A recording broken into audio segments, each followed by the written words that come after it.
Screen दिख रही है आप लोग को?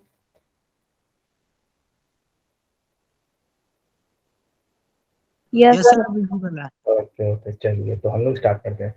आज हम लोग पढ़ेंगे थर्मोडायनेमिक्स, ठीक है। अच्छा, काइनेटिक थ्योरी ऑफ गैसेस में हमने पढ़ा था, जितनी भी बातें की थी ना, हमने सब एटॉमिक और मॉलिक्यूलर लेवल पे पढ़ा था। मॉलिक्यूल्स की क्या एनर्जी है, क्या वेलोसिटी है, V R M S, average velocity, तरीके की बात की। जितनी भी हमने केटीजी में बात की थी ना, वो सारी सारी माइक्रोस्कोपिक लेवल बात की, मतलब मॉलिक्यूल्स की बात की, एटम की बात की। जब हम थर्मोडायनेमिक्स बात करेंगे ना, तो हम एक सिस्टम की बात करेंगे, एक बल्क चीज़ों के बारे में बात करें, ठीक है। ऑल्दो हम लोग पीटीजी में मॉलिक्यूल लेवल में पढ़े ना, उनका कुछ इम्प्लीकेशन इसमें आएगा, उसका कुछ एप्लीकेशन इसमें आएगा, बट बेसिकली हम लोग इसमें पढ़ेंगे मैक्रोस्कोपिक लेवल पे, ठीक है। तो थर्मोडायनेमिक्स बेसिकली होता क्या है, आज के क्लास में हम इंट्रोडक्शन पार्ट देखेंगे, थर्मल इक्विलिब्रियम के बारे में देखेंगे, जीरो फ्लो ऑफ थर्मोडायनेमिक्स देखेंगे, और अगर टाइम अगर मिल गया और तो हीट, इंटरनल एनर्जी और वर्क वगैरह के बारे में पढ़ेंगे, ठीक है। तो थर्मोडायनेमिक्स असल में होता क्या है? तो थर्मो का मतलब हमें पता है क्या होता है, heat, और डायनेमिक्स का मतलब क्या होता है, मोशन। तो हीट की मोशन को हम थर्मोडायनेमिक्स कहते हैं। क्या है? हीट की मोशन को थर्मोडायनेमिक्स। बस इतनी सी बात नहीं है, ये तो बस सिंपल ऐसे बोलने की बात है। हम जब थर्मोडायनेमिक्स की बात करेंगे ना, तो हम देखेंगे हीट और वर्क में क्या रिलेशन। जैसे अभी इतनी ठंडी चल रही है, तो बैठे बैठे क्या करते हैं हम लोग, ऐसे ऐसे ऐसे ऐसे हैंड रब करने लगते हैं। तो हम क्या कर रहे हैं, वर्क कर रहे हैं। और वर्क करते करते क्या होता है, हीट प्रोड्यूस हो रहा है।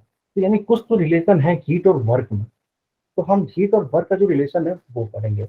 जैसे हम लोग देखें, बहुत पहले यूज होता था स्टीम इंजन वगैरह, आज तो खैर इलेक्ट्रिसिटी वगैरह इंजन वगैरह है। तो हीट इंजन में क्या होता था, हीट स्टीम की मदद से वर्क होता था, इंजन चलता था, चाहे घूमता था। तो क्या होता था, स्टीम हम हीट दे रहे हैं, वर्क होता है। तो हीट और वर्क के रिलेशन के बारे में पढ़ेंगे, ठीक है। तो हीट और वर्क के रिलेशन के बारे में पढ़ेंगे। फिर हम देखेंगे कि जो हीट हम देख रहे हैं, उसकी हीट के ट्रांसफर की वजह से ये जो वर्क हम कर रहे हैं वो पॉसिबल है कि नहीं। हीट के ट्रांसफर की वजह से ये कब वर्क पॉसिबल होगा, कब पॉसिबल नहीं होगा, ठीक है। फिर इसमें हम बहुत सारी थर्मल एनर्जी वगैरह के बारे में पढ़ेंगे, जैसे इंटरनल एनर्जी वगैरह है, और भी बहुत सारी चीज़ें हैं, ठीक है। थर्मल एनर्जी के बारे में इसमें देखेंगे कुछ चीज़ें, जैसे इंटरनल एनर्जी वगैरह होगी। हम लोग देखेंगे कि इंटरनल एनर्जी क्या होता है, आज हो सकता है इंट्रोड्यूस हो जाए, ठीक है, नहीं तो अगले क्लास में देखेंगे। तो हमें बेसिकली थर्मोडायनेमिक्स में ना तीन चीज़ें पढ़नी है, वो है first law of thermodynamics, second law of thermodynamics और जीरो लॉ ऑफ थर्मोडायनेमिक्स। ये तीन चीज़ें बेसिक बेसिक पढ़नी, ठीक है। अच्छा, अगर हम बात करें फर्स्ट लॉ ऑफ थर्मोडायनेमिक्स की, तो ऐसा नहीं है कि ये जो लॉज है ना किसी एक साइंटिस्ट ने आया और दे दिया, जैसे न्यूटन लॉ ऑफ मोशन है, तो न्यूटन ने आया, न्यूटन लॉ ऑफ मोशन दे दिया। पर थर्मोडायनेमिक्स की जो लॉज है ना, किसी एक साइंटिस्ट ने नहीं दी, बहुत सारे साइंटिस्टों ने दिए। किसी हर सबने एक ही बात को अलग अलग तरीके से कही। जैसे आप लोग घर में बैठे होते रहते होंगे, कोई गेम खेलता होगा, कोई मजा मस्ती करता होगा, तो मम्मी आती होंगी, कहती होंगी पढ़ लो वरना फेल हो जाओगे। फिर पापा आते होंगे, कहते होंगे कि बेटा पढ़ लो, शर्मा जी को नंबर भी बताने हैं। फिर दादाजी आएंगे कि बेटा पढ़ लो, कैरियर बन जाएगा। तो सबने क्या किया, सबने एक ही बात बोली कि पढ़ लो, लेकिन अलग अलग तरीके से बोली। वैसे ही सभी साइंटिस्टों ने कंजर्वेशन ऑफ एनर्जी को ना अलग अलग तरीके से समझा है। कंजर्वेशन ऑफ एनर्जी को अलग अलग तरीके से समझा। किसी ने बोला कि energy can be energy can neither be created nor be destroyed. किसी ने कहा कि heat can be converted into work, work can be converted into heat. किसी ने कहा कि energy can be transform from one form to other. किसी ने कहा कि energy can be converted into mass, mass can be converted into energy, E is equal to M C square वगैरह। तो ये जो कंजर्वेशन ऑफ एनर्जी की बातें जो अलग अलग साइंटिस्टों ने बोली, उसी को सबने कंबाइन किया, तो फर्स्ट लॉ ऑफ थर्मोडायनामिक्स। इसके बारे में हम डिटेल से बात करेंगे जब आएगा हम लोग का टॉपिक। तो बस ये इंट्रोडक्शन चल रहा है कि कैसी चीजें और इसमें क्या है, क्या क्या चीजें पढ़नी है, ठीक है। सेकेंड लॉ ऑफ थर्मोडायनेमिक्स में क्या होता है, सेकेंड लॉ ऑफ थर्मोडायनेमिक्स में देखिए तो हम देखते हैं कि क्या चीजें इस यूनिवर्स में पॉसिबल है, क्या चीजें इस यूनिवर्स में पॉसिबल नहीं है। जैसे अब देखें, एक कप है, कप एक टूट सकता है, पर टूटा हुआ कप जुड़ नहीं सकता है। अगर आप लोग फेविकोल का ऐड नहीं देख कर आए हैं तो। और अगर हम देखें कि हाँ, समय समय आगे जा सकता है पर वापस नहीं आ सकता है, तो हम इसमें देखते हैं कि क्या चीज़ पॉसिबल है, क्या चीज़ पॉसिबल नहीं है, ठीक है। और थर्ड जो है जीरो लॉ, उसमें हम देखेंगे, थर्ड लॉ में हम देखेंगे थर्ड लॉ में हम जीरोथ लॉ में हम देखेंगे कि ये एक कॉन्सेप्ट देता है। किस चीज के बारे में कॉन्सेप्ट देता है? ये सिर्फ कॉन्सेप्ट देता है टेम्परेचर के बारे में, ठीक है। जब हम जीरोथ लॉ पढ़ेंगे तो हम बताएंगे कि बेसिक चीजें किस चीज के बारे में कॉन्सेप्ट दिया है, ठीक है। तो हम लोग अब अपने चैप्टर के में बढ़ते हैं, ठीक है। थर्मोडायनामिक्स की बात कर रहे थे। अच्छा, हमने केटीजी में भी माइक्रोस्कोपिक लेवल बात की थी, और माइक्रोस्कोपिक लेवल में ना थर्मोडायनामिक्स में भी बहुत एक अलग किताब ही है। जब हम माइक्रोस्कोपिक की बात करते हैं ना, तो बहुत बल्क चीज की बात करते हैं, जिसको हम लोग क्लासिकल थर्मोडायनामिक्स में करते हैं। इसमें क्लासिकल थर्मोडायनामिक्स में। और जब हम माइक्रोस्कोपिक लेवल बात करते हैं तो हम मॉलिक्यूलर लेवल बात करते हैं, मॉलिक्यूलर लेवल पे। अब ये क्या है ना, स्टैटिस्टिकल मैकेनिक्स में आता है। जब आप लोग हायर यूनिवर्सिटी वगैरह में जाएंगे तो आपको पढ़ने को मिलेगा वहाँ पे, ये हमारे सिलेबस में नहीं है। हमें ये क्लासिकल थर्मोडायनामिक्स पढ़ना है, ठीक है। अच्छा, थर्मोडायनामिक्स को पढ़ने से पहले कुछ चीजें बेसिक बेसिक जान जाते हैं। उनमें से है कि सिस्टम, सराउंडिंग और वॉल्स ऑफ वन, ठीक है। अच्छा, अगर एक बात को मैं इस रूम को अपना सिस्टम मान लूँ, ठीक है, इस सिस्टम मान लूँ, तो जो भी चीजें बाहर की हैं सिस्टम के बाहर, वो सराउंडिंग है, ठीक है। ऐसा सबको पता है, इतनी बात है। मतलब कि इसके साइड में भी एक रूम है, ऊपर बालकनी है, ऊपर छत के नीचे रूम है। तो कुछ चीजें, जो भी चीजें इस रूम के बाहर या इस सिस्टम के बाहर जो भी चीजें हैं, उसके वजह से इस सिस्टम में कुछ इम्पैक्ट होगा ना, उसको हम सराउंडिंग बोलेंगे। अब जैसे अगर मैं ये कहूँ कि नई दिल्ली से ट्रेन जाती है, वंदे भारत, बनारस को, तो नई दिल्ली से बनारस जाने वाली ट्रेन से हमारे इस सिस्टम पे क्या असर है, तो कुछ नहीं पड़ रहा। तो हम उसे सिस्टम नहीं मानेंगे। नॉर्मली क्या है ना, किताबों में दे देता है कि हाँ ये हमारा सिस्टम है और इसके बाहर जो भी चीजें सराउंडिंग में, इस सिस्टम पे, इसके बाहर की सराउंडिंग, हम सिर्फ उस सराउंडिंग को मानेंगे जो इस सिस्टम पे कुछ इम्पैक्ट डालता है, जिसकी इन्फ्लुएंस इस सिस्टम पे कुछ चेंजेस हुआ, कुछ बदलाव हुआ, उससे ही बस सराउंडिंग मानेंगे। ये नहीं कि बस ये रूम ले लिया, इसके अराउंडिंग सारा चीज सराउंडिंग है, नहीं, ठीक है। अब जैसे हम एक एग्जांपल लेके देखते हैं, एक बना कर देखते हैं। तो जैसे मान लेते हैं ये हमारा एक छोटा सा सिस्टम, जिसे हम ऑब्जर्व करते हैं, ठीक है। ये इसे सिस्टम,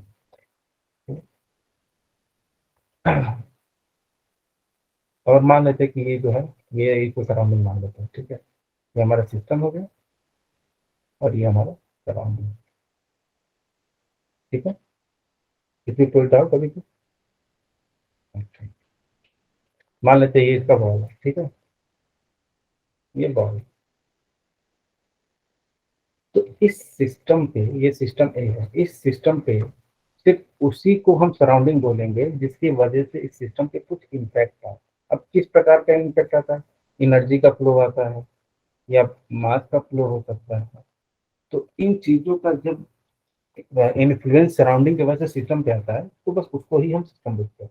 अच्छा, क्या ये जो इनफ्लो हो रहा है या जो ये ट्रांसफर हो रहा है, ये इस सिस्टम की बाउंड्री पे भी कुछ निर्भर करता है कि कैसी बाउंड्री है कि नहीं, करता है कि नहीं, ठीक है। तो हम देखते हैं कि सिस्टम और ये बाउंडिंग और सराउंडिंग में किस किस तरीके का रिलेशन है। जैसे कि देखते हैं नेम ऑफ सिस्टम। अब किस किस तरीके का सिस्टम होता है, हमें पता है कि 3 तरीके के सिस्टम है। कौन कौन कौन सी है? एक ओपन सिस्टम है, ठीक है, एक क्लोज सिस्टम होता है, और एक आइसोलेटेड सिस्टम। इतनी बातें की है। अच्छा, अगर हम ओपन सिस्टम की बात करें तो क्या उसमें मैटर और एनर्जी दोनों का एक्सचेंज होता है सिस्टम और सराउंडिंग के बीच में, ठीक है। क्लोज में क्या होता है? मास ट्रांसफर नहीं होता लेकिन एनर्जी ट्रांसफर होता है, ठीक है। और आइसोलेटेड में दोनों में होता है, ठीक है। इतनी बातें क्लियर? अच्छा, सर थोड़ा सा दोबारा रिपीट कर दोगे? कौन सा बेटा, यही पूरा कि पिछला बार? यस सर, हाँ यही वाला। अच्छा, हमने कहा कि हमने देखा कि ये सिस्टम है और ये सराउंडिंग है, ठीक है। सिस्टम और सराउंडिंग के बीच में कुछ ट्रांसफर होता है, और वो जो ट्रांसफर है वो बाउंड्री पे भी निर्भर करता है, किस प्रकार की बाउंड्री है, ठीक है। तो हम ये देख रहे हैं कि किस किस प्रकार की सिस्टम होती है। तो 3 सिस्टम होती है: open system, close system and isolated system. Open system में, हम ओपन सिस्टम उसे बोलते हैं जिसमें मास और एनर्जी दोनों का ट्रांसफर हो। सिस्टम और सराउंडिंग के बीच में मास और एनर्जी दोनों का ट्रांसफर है, ठीक है। और ऐसे सिस्टम की जो वॉल होती है ना, या बाउंड्री होती है, वो पोरस होती है, ठीक है। क्लोज सिस्टम किसे कहते हैं? क्लोज सिस्टम उसे कहते हैं जिसमें मास का ट्रांसफर ना हो बट एनर्जी का ट्रांसफर हो सिस्टम और सराउंडिंग कंडीशन में। तो ऐसे सिस्टम को क्या बोलते हैं नाम? कैसे होती है बॉल? कंडक्टिंग होती है, कंडक्टिंग होती है, या इसे हम डायथर्मल बोलते हैं। ठीक है। अच्छा, आइसोलेटेड में ना मास का ट्रांसफर होता है सिस्टम और सराउंडिंग में और ना एनर्जी का, तो इसको क्या बोलते हैं हम लोग? एडियाबैटिक बाउंड्री बोलते हैं, एडियाबैटिक बाउंड्री। ठीक है, इतनी बातें क्लियर है? अच्छा, एडियाबैटिक में हम जानते हैं कि हीट का ट्रांसफर नहीं होता है, तो चेंज इन हीट क्या होगा? जीरो। एडियाबैटिक को हम कंडक्टिंग भी बोल देते हैं, सॉरी नॉन कंडक्टिंग भी बोलते हैं, नॉन कंडक्टिंग। ठीक है, इतनी बातें ठीक है? Yes sir. ओके, और यहाँ पे भी वही बातें दी हुई हैं कि हाँ क्लोज सिस्टम है, ओपन सिस्टम है। क्लोज सिस्टम में क्या है? सिर्फ एनर्जी का इनफ्लो है, एनर्जी आउट है, मास का ट्रांसफर यहाँ पे नहीं होता है।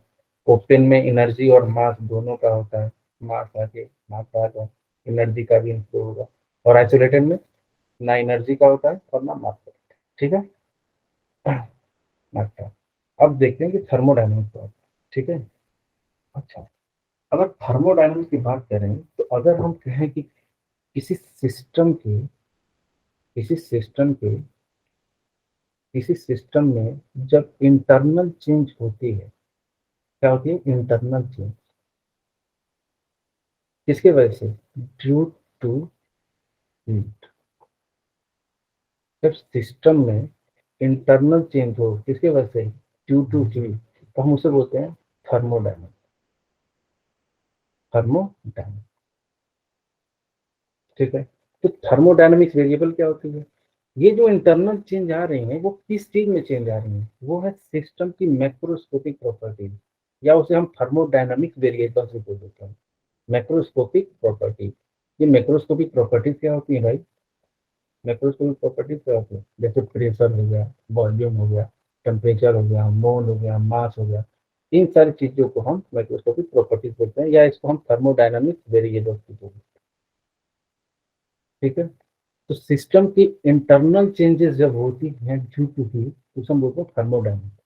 और ये जो चेंजेस हो रही है किसमें हो रही है? तो थर्मोडायनामिक्स वेरिएबल्स में या मैक्रोस्कोपिक प्रॉपर्टीज में। और वो प्रॉपर्टीज क्या है? जैसे प्रेशर है, वॉल्यूम है, टेम्परेचर है, मोल है, मास। ठीक है। अच्छा। अच्छा, थर्मो इक्विलिब्रियम के बारे में हमें पता है? कोई डिफाइन करेगा कि थर्मो? अच्छा, कोई बताएगा कि थर्मोडायनामिक्स इक्विलिब्रियम क्या होता है? हुँ? कोई भी? क्या बेटा? थर्मोडायनामिक का कोई डिफाइन करेगा आप लोगों में से? देखिए, किसी को आता है तो बोलो, चुप मत बैठो। ठीक है, बोलो, बोलने में क्या जाता है? वो गलत। हीट की वजह से जो चेंज होता है तो इक्विलिब्रियम उस साइड शिफ्ट होकर जो सिस्टम होता है उसको मतलब कांस्टेंट करना चाहता है। ठीक है, चलो अब सुनो क्या होता है। ठीक है, थर्मोडायनामिक्स इक्विलिब्रियम को अगर डिफाइन करें तो कहते हैं कि two bodies are said to be in thermodynamic equilibrium when there is no transfer of heat, और when there is no temperature difference between two systems।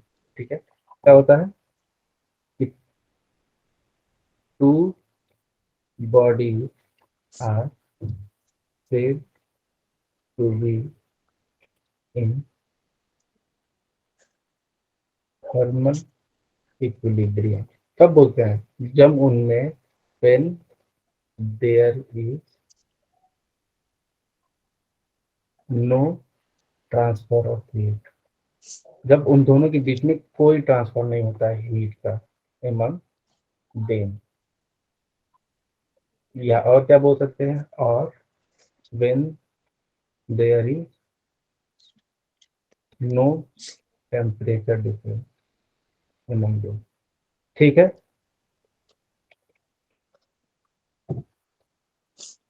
अभी समझते हैं इसको।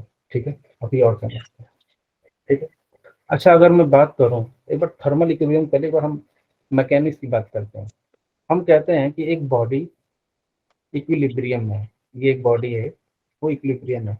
अगर ये बॉडी इक्विलिब्रियम है तो इसका मतलब क्या हुआ, इस पे जो नेट फोर्स लग रहा है वो क्या होगा, जीरो होगा, या इस पे जो टॉर्क नेट लग रहा होगा वो जीरो होगा। पता है ना, मैकेनिक्स में हमने पढ़ा है पूरा कि एक बॉडी जब इक्विलिब्रियम रहती है उसका नेट फोर्स जीरो होता है, यानी कि उसका जो एक्सेलरेशन होता है सेंटर ऑफ मास वो जीरो होता है, या टॉर्क नेट मान लो वो जीरो होता है, या alpha centre of mass zero होता है। ये इतनी बातें हमें पता है, ठीक है। अच्छा, थर्मल इक्विलिब्रियम में हाँ, थर्मल इक्विलिब्रियम में हम कहते हैं जब हीट का ट्रांसफर होना बंद हो जाए तो बॉडी इक्विलिब्रियम पे, या टेम्परेचर डिफरेंस जो दो सिस्टम की है वो सेम हो जाए तो वो इक्विलिब्रियम पे है, ठीक है। अच्छा, एक बार को हम ये समझते हैं, ठीक है। हमने तीन सिस्टम लिया, ठीक है, ये समझना ये इंपॉर्टेंट है, ठीक है। जो हमने डिफिनीशन लिया उसको देखते हैं कि वो कैसे डिफिनीशन बना, वो डिफिनीशन आया कैसे, ठीक है। मैं कह रहा हूँ कि ये एक सिस्टम है, ठीक है, और इसकी जो बाउंड्री है, ये जो बाउंड्री है ना वो एडियाबैटिक बाउंड्री है, ठीक है, ध्यान से सुनना। अच्छा, अगर एडियाबैटिक बाउंड्री है तो क्या इसके अंदर कोई हीट आएगा, या क्या इससे कोई हीट बाहर जाएगा, हीट का एक्सचेंज होगा क्या, हाँ या ना? No sir.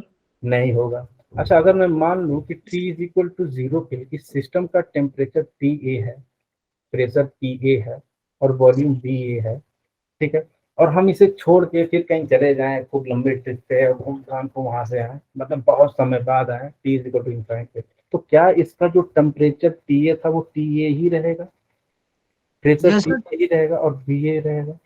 तो यानी कि ना हीट का ट्रांसफर हो रहा है ना टेम्परेचर चेंज हो रहा है, यानी कि ये जो बॉडी है, यानी कि ये जो सिस्टम है वो थर्मली इक्विलिब्रियम पे है कि नहीं, हाँ या ना? Yes sir. हाँ, थर्मली इक्विलिब्रियम पे है, ठीक है। अब हमने दो सिस्टम ले लिए, एक ए एक बी, ठीक है। इसमें हमने देखा कि इसमें भी जो ये बाउंड्री है वो क्या है, एडियाबैटिक है, ठीक है। तो अगर मैं पूछूं कि यहाँ से सराउंडिंग से सिस्टम में, ये सिस्टम में क्या हीट का कोई आना या कुछ बाहर जाना है, नहीं है। वैसे ही बी सिस्टम में भी ना सराउंडिंग से हीट आ रहा है और ना ही जा रहा है, नहीं हो रहा है।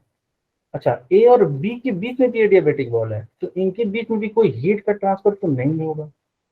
तो अगर मैं T is equal to zero पे ए सिस्टम का temperature TA, pressure TA, volume VA ले लें, और बी सिस्टम का टेम्परेचर TB, प्रेशर PB और वॉल्यूम VB मान लें, तो बहुत समय बाद भी अगर हम देखेंगे तो क्या सेम टेम्परेचर, प्रेशर और वॉल्यूम रहेगा दोनों सिस्टम का, हाँ या ना?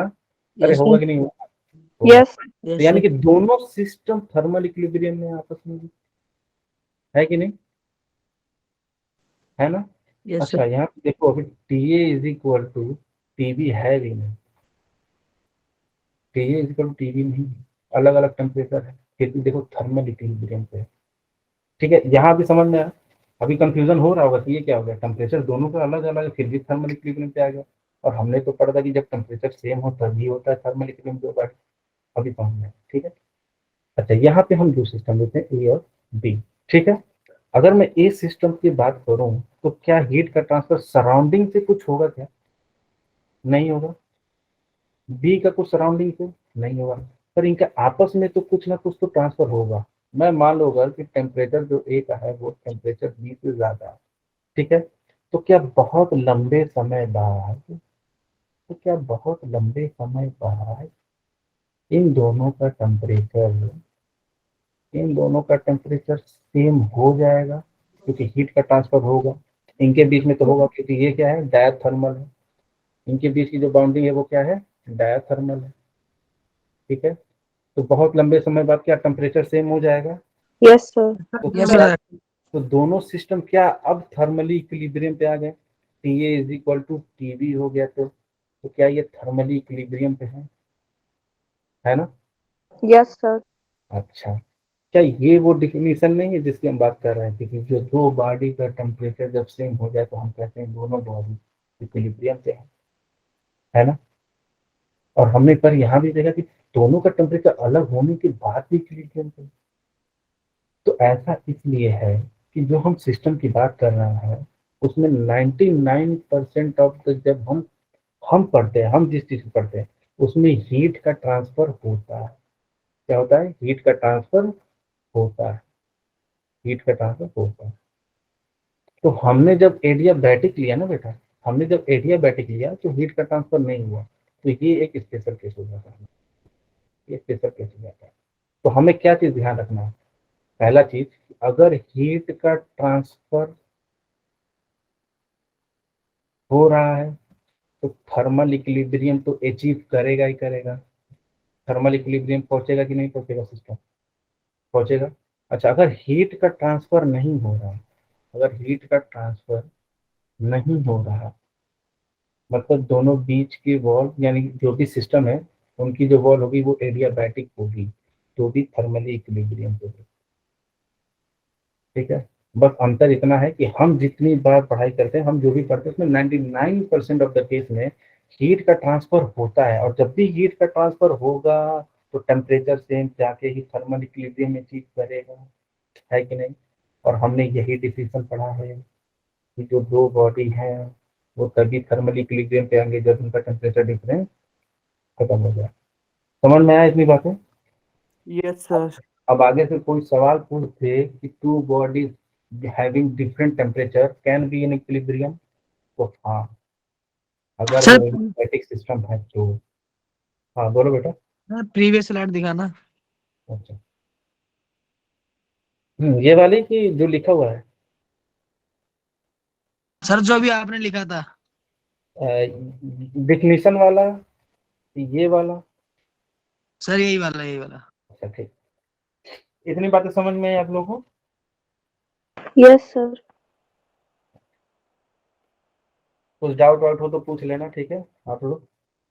ओके बेटा, ठीक है। यस सर, हो गया। सर एक बार हम स्पेशल केस जो आपने बताया था ना थर्मोडायनेमिक्स का एडियाबैटिक वाला, एक बार दोबारा बता दो। ओके बेटा बता, सबने ये नोट कर लिया। Yes sir. अच्छा ठीक है। अच्छा, पहले देखो थर्मोडायनामिक्स को एक बार सही समझते हैं। कोई भी बॉडी थर्मल इक्विलिब्रियम पे तब आती है, कोई भी बॉडी थर्मल इक्विलिब्रियम पे तब आती है जब उसके सिस्टम की मैक्रोस्कोपिक प्रॉपर्टीज, क्या मैक्रोस्कोपिक प्रॉपर्टीज। अच्छा, ये मैक्रोस्कोपिक प्रॉपर्टीज जब बोल रहा हूँ तो किसके बारे में बात कर रहा हूँ मैं, किसकी बात कर रहा हूँ मैं, प्रेशर, वॉल्यूम, टेम्परेचर, मोल्स, मास, मैं इन सब की बात कर रहा हूँ। ठीक है, तो जब सिस्टम की मैक्रोस्कोपिक प्रॉपर्टीज कांस्टेंट हो जाए, कांस्टेंट हो जाए तो थर्मल इक्विलिब्रियम पे आ जाएगा, आ जाएगा। हमने थर्मोडायनामिक्स पढ़ाई था, थर्मोडायनामिक्स की जब ये मैक्रोस्कोपिक प्रॉपर्टीज में चेंजेस आती हैं तो थर्मली वो डायनामिक है, तो चेंजेस हो रहे हैं तो थर्मोडायनामिक है। तो जब इक्विलिब्रियम पे आएगा तो यानी कि जो मैक्रोस्कोपिक प्रॉपर्टीज वो कांस्टेंट हो गए। ठीक है, अच्छा, कांस्टेंट हो गए। अब देखो, जब हमने ये सिस्टम लिया, ठीक है, अगर मैं ये कह रहा हूँ कि ये जो सिस्टम है इसका temperature, pressure, volume T equal to 0 पे ये था, बहुत समय बाद भी सेम टेम्परेचर और प्रेशर और वॉल्यूम है, तो इसकी मैक्रोस्कोपिक प्रॉपर्टीज में कुछ चेंज आएंगे सिस्टम की, ये तो सेम है, तो इसका मतलब ये क्या है, बॉडी, ये बॉडी थर्मल इक्विलिब्रियम पे है। फिर हमने दो सिस्टम लिए, अभी भी एडियाबैटिक है, उनके बीच में सारी कॉस्ट, तो हीट का ट्रांसफर ना हो रहा है, ना इनके बीच में हो रहा है, ना सराउंडिंग के बीच में हो रहा है इनसे। तो जो टेम्परेचर ए का और जो टेम्परेचर बी का है अभी वो लंबे समय तक सेम रहेगा, अनंत काल तक सेम है। तो जब मैक्रोस्कोपिक प्रॉपर्टी सेम है तो थर्मल इक्विलिब्रियम पे है कि नहीं।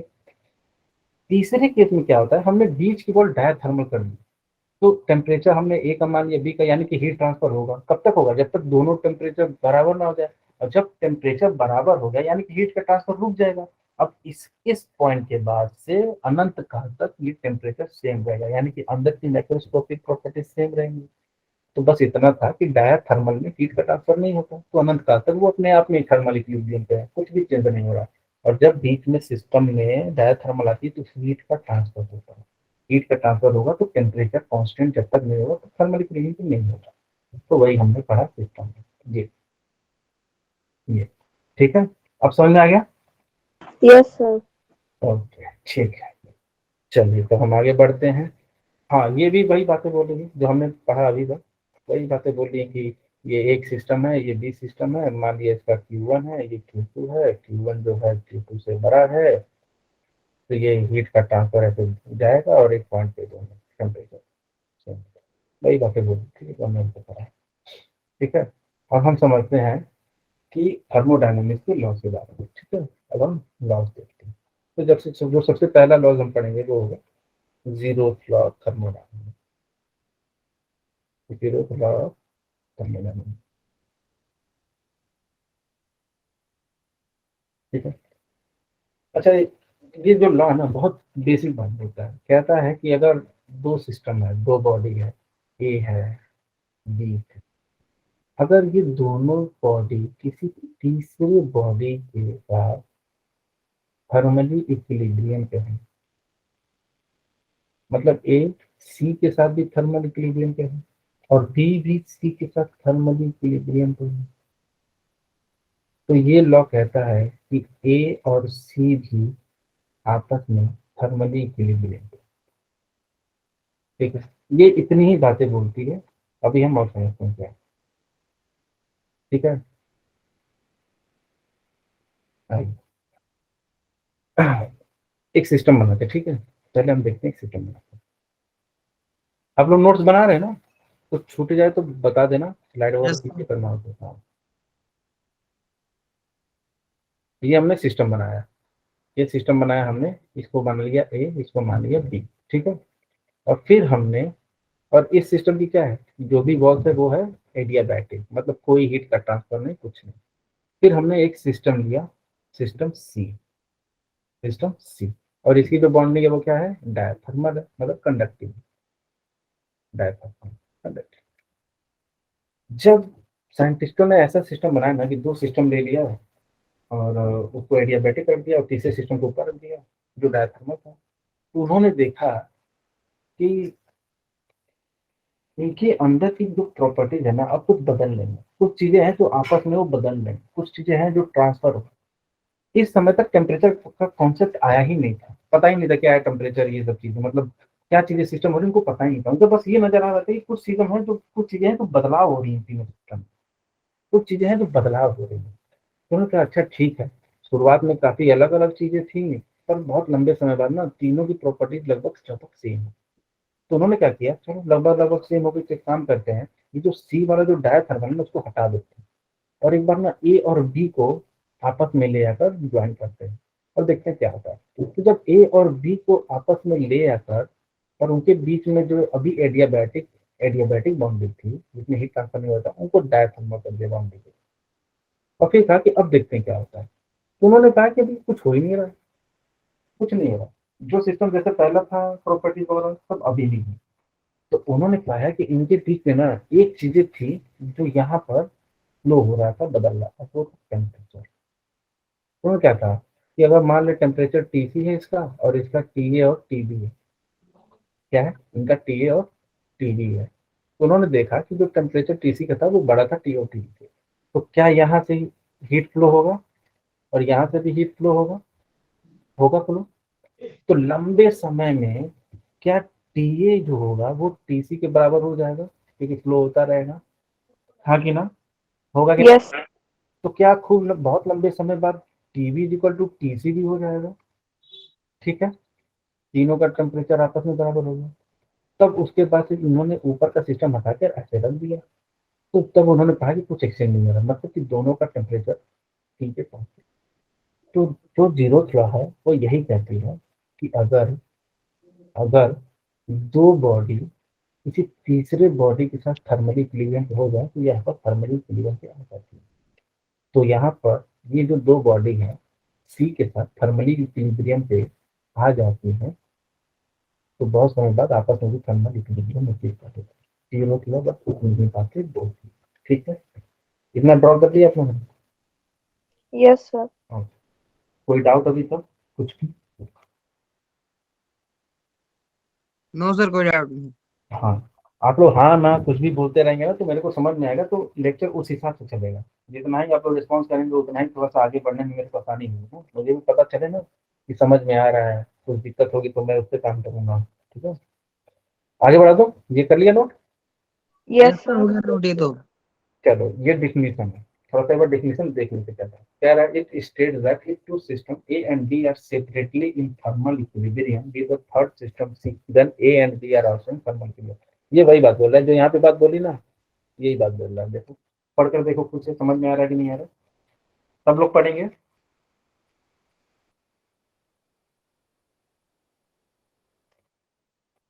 समझ में आ जाए तो बताना, आगे बढ़ेंगे। यस सर, आगे सर मैं एक बार नोट डाउन कर लेंगे। क्या चीज?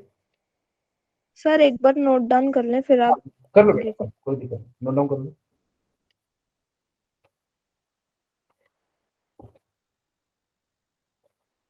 दो तीन चार पाँच छः सात आठ नौ 10 11 12 13 14 15 16 17 18 19 20 21 22 23। हो जाए तो बताना, आगे बढ़ेंगे। Ding dong ding ding dong ding dong. हो गया सर। ओके, ये भी नोट डाउन कर लो तुम। क्या कह रहा है ये? No transfer of heat when adiabatic wall between A and B replace with diathermal. ये क्या बोल रहा है, एक बार समझा देता हूँ। ये देखो, कह रहा है कि इनके बीच की जो एडियाबेटिक बाउंड्री थी उनको हटा दिया और डायथर्मल लगा दिया तो भी हीट का ट्रांसफर नहीं हो रहा है। क्यों? क्योंकि थर्मली इक्विलिब्रियम पे पहुंच चुके हैं। ओके।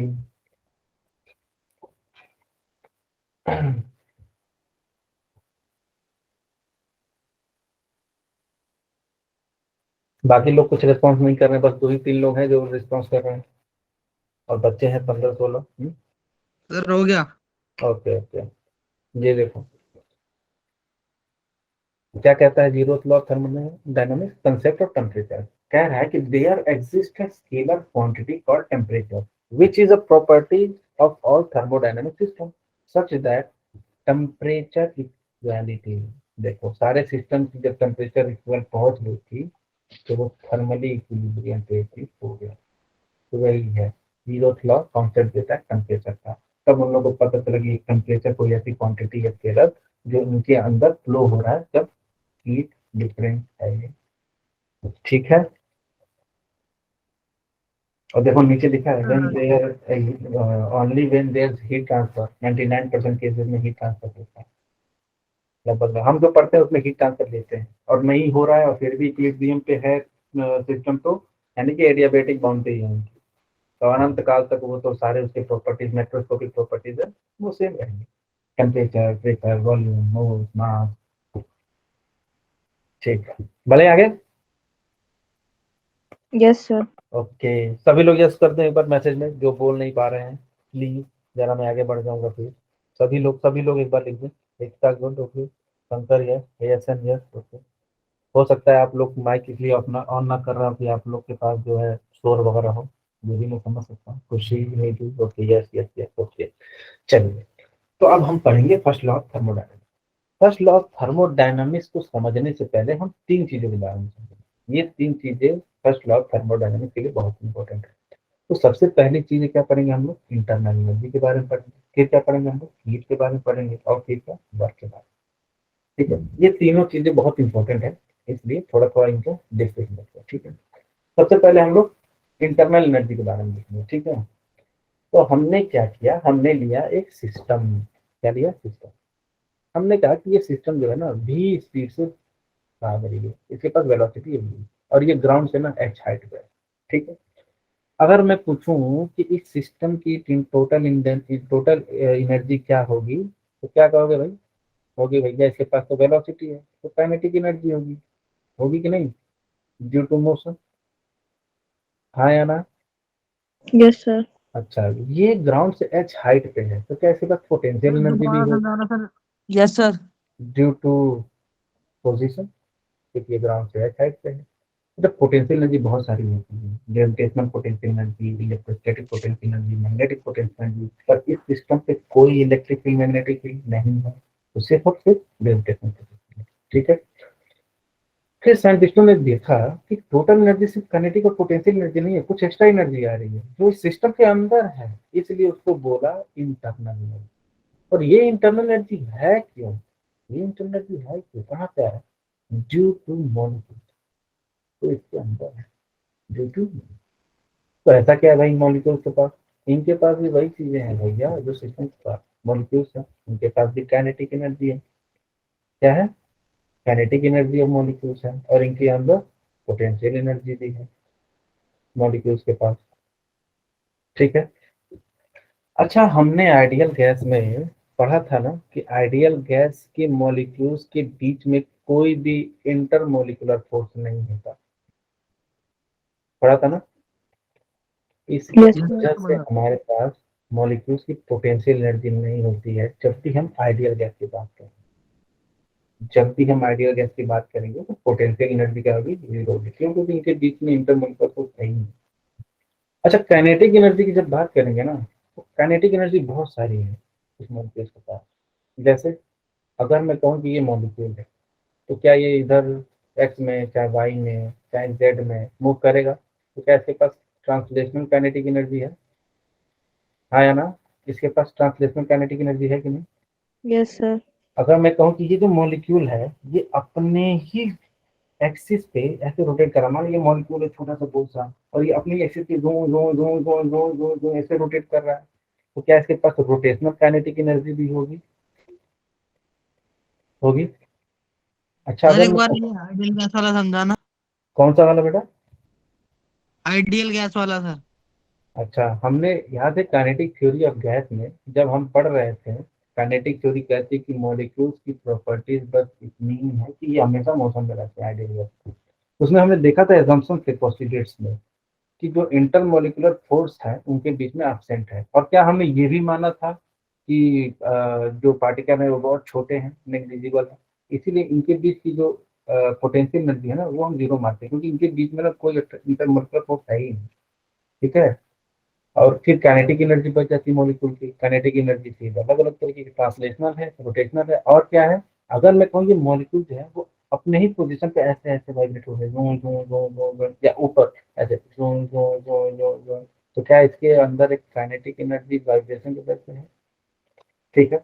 अच्छा, जब हम गैस की बात करेंगे ना, तो गैस में जो भी वाइब्रेशनल एनर्जी होती है ना वो हाई टेम्परेचर पे ही सिग्निफिकेंट होती है। तो ये हम जब भी पढ़ेंगे आइडियल गैस में, तो हम वाइब्रेशनल काइनेटिक एनर्जी को इंक्लूड नहीं करेंगे। हम सिर्फ दो चीजों को देखते हैं, काइनेटिक एनर्जी जो ट्रांसलेशन की वजह से है और काइनेटिक एनर्जी जो रोटेशन की वजह से है। ठीक है, इतनी बातें समझ में आई? Yes sir. ठीक है। अच्छा, हमने अभी देखा कि जो सिस्टम है वो वेलोसिटी v से दौड़ रही है और h हाइट पे है। मैं कहूँ कि ये जो सिस्टम है ग्राउंड पे ही है, मान लेता हूँ, और ये जो ना रेस्ट पे है, मान लिया। तो जो टोटल एनर्जी ऊपर हमने निकाला, तो क्या ये जो काइनेटिक एनर्जी है वेलोसिटी की वजह से ये जीरो हो जाएगी? हो जाएगी जीरो। हमने तो यस सर। रेस्ट पे कर दिया। अगर मैं कहूँ कि ये जो पोटेंशियल एनर्जी है जो इसके पोजीशन पे है, तो अब मैं ग्राउंड पे रहते तो इसकी पोटेंशियल एनर्जी जीरो। जीरो। बच क्या गया? इंटरनल एनर्जी बच गया। और ये इंटरनल एनर्जी किसकी वजह से है? ये इंटरनल एनर्जी सिर्फ और सिर्फ, ये इंटरनल एनर्जी सिर्फ और सिर्फ kinetic energy of the molecules की वजह से है। काइनेटिक एनर्जी ऑफ मॉलिक्यूल्स की वजह से है। ठीक है, इतनी बात है। Yes sir. अच्छा, तो क्या मैं total energy is equal to internal energy is equal to kinetic energy of molecules ऐसे लिख सकता हूँ? अभी तक तो इतना ही आया। ठीक है, जो भी टोटल एनर्जी है, इंटरनल एनर्जी, इंटरनल एनर्जी को हम यू से रिप्रेजेंट कर रहे हैं। ठीक है। ठीक है। हम यहाँ पर जितनी भी टोटल एनर्जी या हम जितनी भी अभी एनर्जी के बारे में पढ़ेंगे टोटल एनर्जी। अच्छा, अब से मैं ना जो भी ये टोटल एनर्जी है जिसको हमने देखा कि अब सिर्फ और सिर्फ इंटरनल एनर्जी में हुआ, और वो किसके बस है, काइनेटिक एनर्जी बस है, तो अब मैं टोटल एनर्जी जो सिस्टम है उसको मैं काइनेटिक एनर्जी ऑफ मॉलिक्यूल्स बोल सकता हूँ, क्योंकि सिर्फ और सिर्फ काइनेटिक एनर्जी ऑफ मॉलिक्यूल्स की वजह से ही टोटल एनर्जी बची हुई है सिस्टम में। ठीक है। तो अब मैं सिर्फ और सिर्फ काइनेटिक एनर्जी ऑफ मॉलिक्यूल्स की बात करूंगा। ठीक है। तो हम जो पढ़ेंगे तीन टाइप ऑफ आइडियल गैस के बारे में पढ़ेंगे। ठीक है। उनमें से सबसे पहले क्या होगा, वो होगा मोनो। मोनो एटमिक क्या होता है? एक एटम। मोनो एटमिक गैस के लिए पढ़ेंगे। ठीक है। क्या होता है mono atomic? Helium, neon, argon, और भी बहुत सारे। ठीक है। ठीक है। तीन टाइप ऑफ गैस के बारे में पढ़ेंगे। अच्छा, फिर हम पढ़ेंगे डायटमिक के बारे में।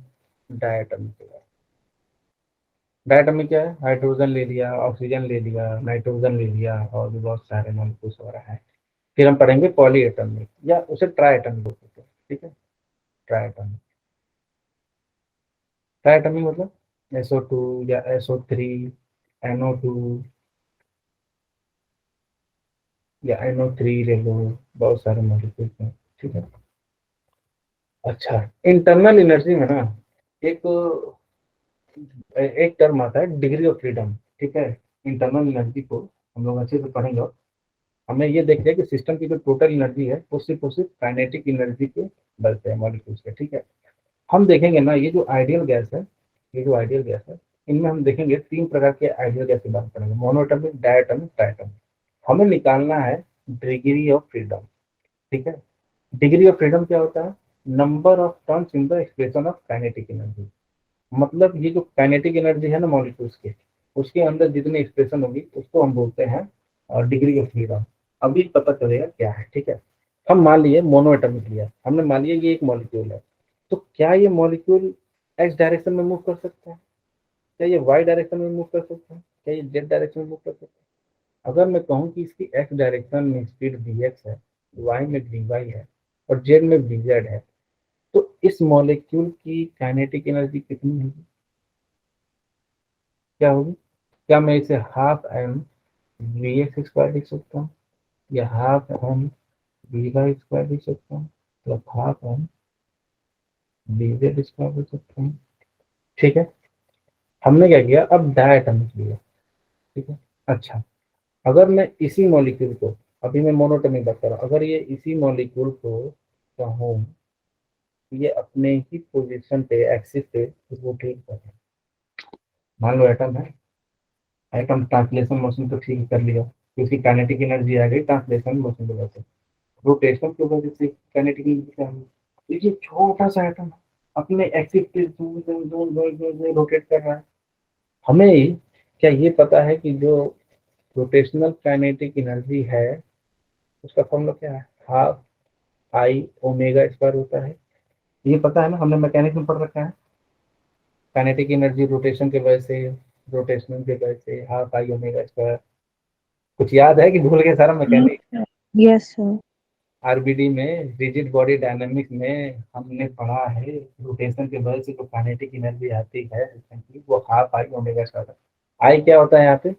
आई होता है moment of inertia, I moment of inertia होता है ना। Yes sir. इसका फॉर्मूला होता है एम आर स्क्वायर, आर होता है एक्सिस से डिस्टेंस। अच्छा, अगर हमने इस एटम की जो इतना सा एटम एकदम छोटा सा भी ले रहा है और वो अपनी एक्सिस के साथ रोटेट कर रहा है, तो उसका रेडियस बहुत ज्यादा छोटा नहीं है, ये बहुत ज्यादा छोटा नहीं है, एटम की रेडियस है, ये बहुत ज्यादा छोटा नहीं है, ये तो एकदम इग्नोर मार सकते हैं, इसको जीरो लिख सकते हैं, इतना छोटा है इसको जीरो लिख सकते हैं। तो अगर आई ही जीरो हो गया तो ये टर्म भी जीरो हो गई। तो काइनेटिक एनर्जी मोनो एटॉमिक में रोटेशन की वजह से जीरो है, ठीक है। तो हमारे पास सिर्फ और सिर्फ इसके ट्रांसलेशन काइनेटिक एनर्जी आती है मोनो एटॉमिक में। इतनी बात क्लियर है? ठीक है, यस सर। ठीक है। हम लेते हैं डायटॉमिक का। डायटॉमिक क्या होता है? दो एटम है, ठीक है। ये दो एटम है, तो क्या ये एक्स डायरेक्शन मूव कर सकता है, वाई डायरेक्शन मूव कर सकता है, जेड डायरेक्शन मूव कर सकता है? यानी कि ट्रांसलेशनल काइनेटिक एनर्जी तो उनकी सेम रहेगी, आएगी आएगी तीनों डायरेक्शन में, है कि नहीं? अरे आएगी ना, मूव तो तीनों डायरेक्शन में कर रहा है वो पूरा। अच्छा, अगर मैं ये कहूँ कि y के अराउंड, y एक्सिस के अराउंड, देखें ये हो जाएगा r इसका, y एक्सिस के अराउंड ये मॉलिक्यूल है, ये y है, ये x है, ये z हुआ, फिर ये y। तो मैं अगर इसके अराउंड इसको नचाऊं तो क्या ये ऐसे ऐसे ऐसे ऐसे रोटेट करेगा ये ऐसे? तो यानी कि रोटेशन आ रहा है इसके पास, रोटेशन करेगा और r इस बार मॉलिक्यूल से ज्यादा है, तो क्या इसके पास काइनेटिक एनर्जी रोटेशन की वजह से आएगी और वो half I Y omega Y का स्क्वायर होगा? तो क्या मैं यहाँ पे लिख सकता हूँ half I Y omega Y का स्क्वायर? ठीक है, ठीक है ये। अच्छा, अगर ये ऐसे है और ये एक्स एक्सिस है, ये वाई एक्सिस है और ये जेड है, जेड बाहर की तरफ निकला है या ऐसे स्क्रीन के ऐसे, ठीक है। अगर मैंने वाई के अराउंड तो देख लिया कि ऐसे रोटेट हो रहा है, ठीक है। जेड के राउंड में, जेड ऐसे है तो जेड के राउंड में ऐसे ऐसे रोटेट करेगा ये ऐसे, ठीक है। तो जेड के अराउंड भी रोटेशन हो रहा है, तो क्या ये half I Z omega Z का स्क्वायर लिख सकता हूँ? ठीक है, दिख रहा है ना रोटेशन, जेड के अलॉन्ग में ऐसे, ये ऐसे ऐसे रोटेट करेगा ऐसे, ठीक है। अच्छा, हमने क्या किया, बच गया एक्स एक्सिस, ये एक्स एक्सिस, ये एक्स एक्सिस, ये एटम ऐसे, मतलब ये एक्स एक्सिस गया, ये एक्स एक्सिस, तो एक्स एक्सिस में ये सिर्फ ऐसे रोटेट कर रहा है। डिस्टेंस कितना है, ये एटम का, ये एटम है डिस्टेंस, ठीक है, और ये रोटेट कर रहा है ऐसे ऐसे ऐसे ऐसे ऐसे। तो ये जो इसके अलॉन्ग जो डिस्टेंस आ रहा है वो सिर्फ और सिर्फ एटम के ही रेडियस से बराबर आ रहा है, एटम की रेडियस दिख रहा है, समझ में आ रहा है कि इस एक्सिस के अबाउट जो रोटेट कर रहा है वो। यस सर, आ रहा है समझ में। तो फिर इसका जो डिस्टेंस होगा वो सिर्फ आर होगा, तो फिर ये जो आई होगा वो 0 के बराबर चला जाएगा, आर बहुत छोटा है। तो जो एक्स एक्सिस के अराउंड इसकी रोटेशनल काइनेटिक एनर्जी भी वो 0 होगी, ठीक है। तो डायटोमिक के लिए हमारे पास 3 ट्रांसलेशन और 2 रोटेशनल एनर्जी आते हैं। अब हम देखते हैं ट्रायटोमिक में। ट्रायटोमिक में क्या होगा, ये तीनों के तीनों एक्स वाई जेड दोनों डायरेक्शन में तो भागेंगे ही भागेंगे, तीनों डायरेक्शन में भागेंगे ही भागेंगे, तो तीनों डायरेक्शन में इनकी काइनेटिक एनर्जी होगी।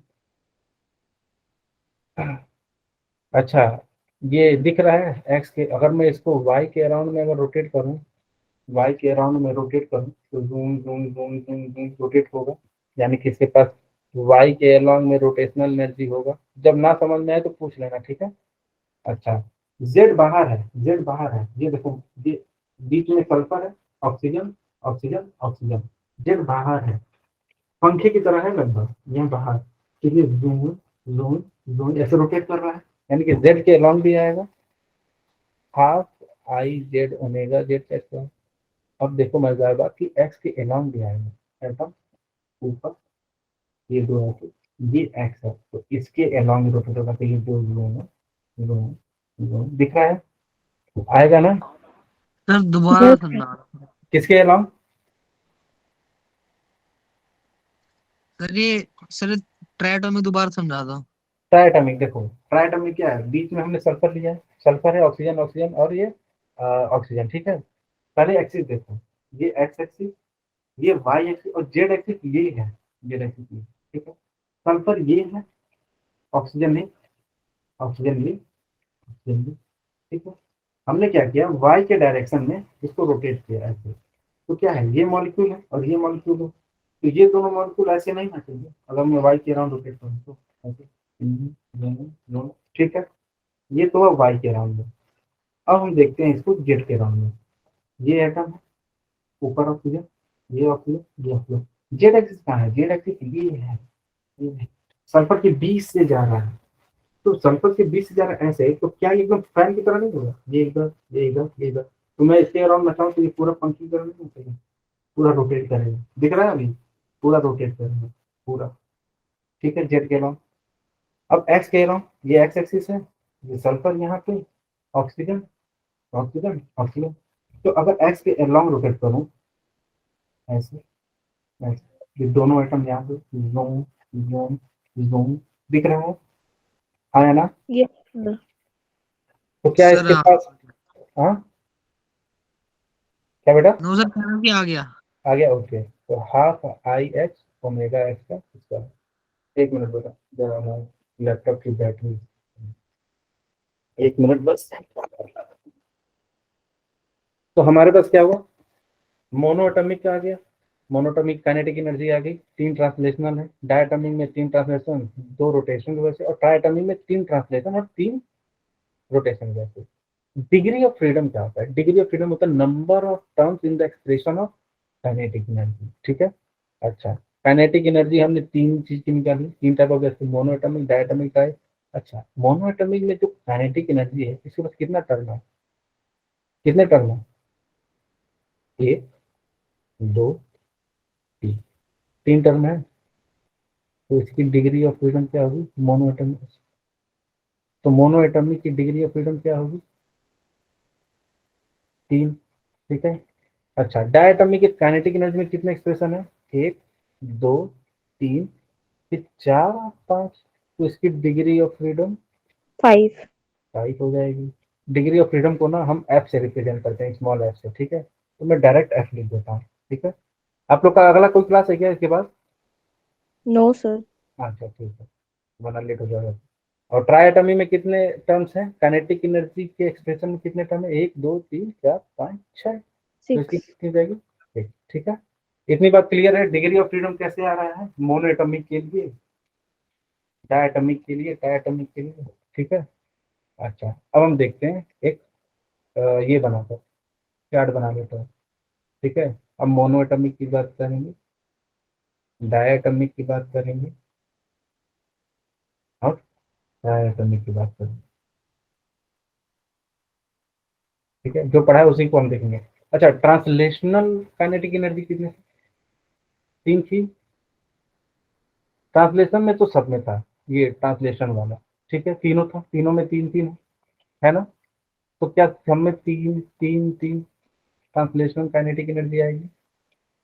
रोटेशन की बात करें तो मोनो एटॉमिक में तो कोई रोटेशन था ही नहीं, वो तो अपने स्पिन में ऐसे जूं जूं जूं जूं घूम जाता है, रेडियस होता है, मोमेंट ऑफ इनर्शिया नेग्लिजिबल, तो 0। डायटॉमिक में 2 एक्स के अराउंड में नहीं था, वाई और जेड के अराउंड में था। और ट्राई एटॉमिक में 3। तो टोटल डिग्री ऑफ फ्रीडम कितना होगा यहाँ पे? यहाँ तो 3 हो जाएगा डायटॉमिक का, 5 5। ट्राई एटॉमिक का 6। 6 हो जाएगा। इतना नोट करना है, नोट कर लीजिए। यस सर, क्वेश्चन आप सबको समझ में आ रहा है? एक बार मैसेज भी कर दीजिए आप लोग, यस यस यस, अगर आ रहा हो तो, किसी को आगे डाउट। समझ। ओके, नोट कर लीजिए आप लोग, फिर हम लोग आगे बढ़ते हैं। ये मोनोटॉमिक, डायटॉमिक, ट्राइटॉमिक पढ़ दिया हमने। तो ट्राइटॉमिक में एक थोड़ा सा ट्विस्ट है, छोटा सा। वैसे क्वेश्चन में जब पूछता है तो वो दे देता है मतलब उसके फॉर्मूले वगैरह, लेकिन एक स्पेशल केस है, थोड़ा सा छोटा सा मामले, वो देख लेते हैं। हो जाए तो बताइएगा आप लोग।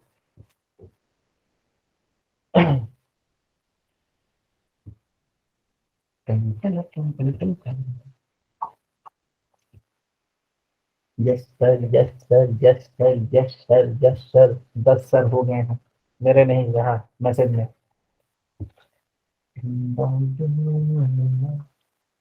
बढ़िया, आगे किसी का भी नोट कर लिया ना आप लोगों ने?